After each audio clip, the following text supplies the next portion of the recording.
చంద్రబాబు నాయుడు తన స్వలాభం కోసం పవిత్రమైన తిరుపతి లడ్డు మీద నింద వేసి ఈ రోజు శ్రీవారి భక్తులందరి మనోభిప్రాయాల్ని దెబ్బతీశాడు.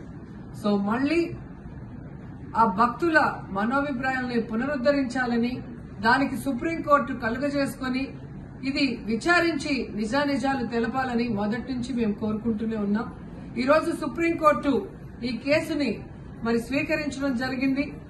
ఈ కేసులో సుప్రీంకోర్టు కనుక కరెక్ట్ గా విచారిస్తే చంద్రబాబు నాయుడు అన్కో చేసిన అబద్దాలు ఖచ్చితంగా బయటకు వస్తాయి. ఎందుకంటే మీరే చూశారు, చంద్రబాబు నాయుడు లాంటి వాళ్ళు ఒక సీఎం స్థాయిలో ఉండి తప్పు జరిగిందా లేదా అని విచారణ చేయకుండా, ఎటువంటి సాక్ష్యాధారాలు లేకుండా కేవలం జగన్మోహన్ రెడ్డి గారిని టార్గెట్ చేయాలి, ఆయన మీద నింద వేయాలి, ఆయన్ని హిందువులకి దూరం చేయాలన్న ఒక దురుద్దేశంతోనే ఈ యొక్క కామెంట్ చేశాడు అనేది స్పష్టం కాబోతుంది.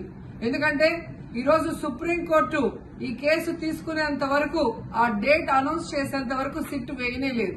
అంటే ఉన్నత స్థాయి విచారణ ఎక్కొట్టాలి, ఉన్నత స్థాయి విచారణ జరిగితే తాను చెప్పిన అబద్దం బయటపడుతుందన్న భయంతో సిట్ ని హడావిడిగా ఏర్పాటు చేయడం మనందరం కూడా గమనించాలి. మొదటి నుంచి మాకు సిట్ మీద ఎందుకు నమ్మకం లేదు అంటే, తన పరిధిలో ఉన్న సిట్ ని చంద్రబాబు నాయుడు వేస్తే ఆల్రెడీ తను ఒక జడ్జిమెంట్ ఇచ్చేశాడు కాబట్టి దానికి లోబడే అధికారులు అబద్దాలు మాట్లాడతారు, నిజాలు చెప్పరు. ఎందుకంటే ఈరోజు సిట్ లో వేసిన అధికారి అడిషనల్ డీజీ, ఆయన కన్నా పెద్ద ర్యాంక్ లో ఉన్న టీటీడీ ఈఓ, ఐఏఎస్ ఆఫీసరు మొదట మాట్లాడిన స్టేట్మెంట్ కి చంద్రబాబు నాయుడు గారు అబద్దం చెప్పిన స్టేట్మెంట్ తర్వాత మాట్లాడిన దానికి తేడా చూస్తేనే ఈ సిట్ అనేది సిట్ అండ్ స్టాండ్ కి తప్ప దేనికి పనికిరాదనేది అర్థమైంది.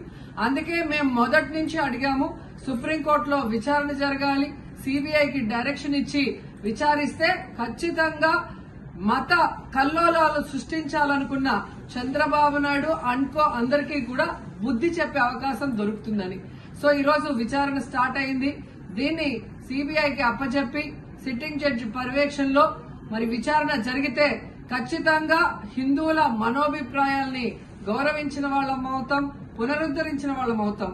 లేకపోతే చంద్రబాబు నాయుడు వేసిన ఈ నింద పవిత్రమైన లడ్డూని తినాలా వద్దా, దీంట్లో కలిసిందా లేదా అన్న అనుమానంతోనే భక్తులందరూ కూడా ఈరోజు లడ్డూ తినకుండా వెళ్లిపోతుంటే ఒక తిరుపతి అమ్మాయిగా చాలా బాధేస్తుంది. ఈ రోజే అలగర్ కోయిల్ మదురై దగ్గర దక్షిణ తిరుమల చాలా పవిత్రమైన టెంపుల్. ఇక్కడ భగవంతుడిని కోరుకున్నాను, ఖచ్చితంగా సుప్రీంకోర్టు ఇన్వాల్వ్ అయి ఈ కేసుని విచారించాలి. తప్పు చేసిన వాళ్ళని, అలాగే అంటే తప్పుడు స్టేట్మెంట్ ఇచ్చిన వాళ్ళందరూ ఎంత పెద్ద పొజిషన్ లో ఉన్నా కూడా వాళ్ళని శిక్షించాలి అని భగవంతుడిని కోరుకున్నాను, సుప్రీంకోర్టుని కోరుకుంటున్నాను.